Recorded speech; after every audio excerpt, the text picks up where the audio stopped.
આપ સૌને મહાશિવરાત્રિની હાર્દિક શુભકામનાઓ। મહાશિવરાત્રિનો તહેવાર શા માટે ઉજવવામાં આવે છે તેની પાછળ ઘણી બધી માન્યતાઓ છે। પુરાણ, વેદ અને શાસ્ત્રોમાં ભગવાન શિવ મહાકાળના મહાત્મ્યનો ઉલ્લેખ કરવામાં આવ્યો છે।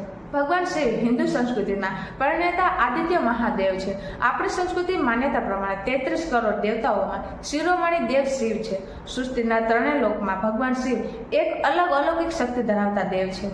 પૌરાણિક ગ્રંથો અનુસાર મહા મહિનાની કૃષ્ણ પક્ષની ચતુર્થી તિથિ રાત્રે ભગવાન મહાદેવ લિંગના સ્વરૂપમાં એટલે કે નિરાકાર સ્વરૂપમાં પ્રગટ થયા હતા।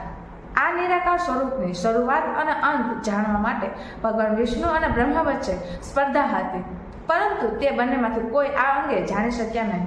આમાં જાણવા મળ્યું હતું કે જ્યારે જ્યોતિર્લિંગના સ્વરૂપમાં મહાદેવે પોતાનો પરિચય આપીને અને ભગવાન વિષ્ણુને શ્રેષ્ઠ દેવતા કહ્યા હતા। મહાશિવરાત્રિના તહેવાર જ્યોતિર્લિંગ સ્વરૂપમાં પ્રગટ થયા હોવાને કારણે ઉજવવામાં આવે છે અને એક માન્યતા એ પણ છે કે શિવ અને પાર્વતીના લગ્ન પણ થયા હતા।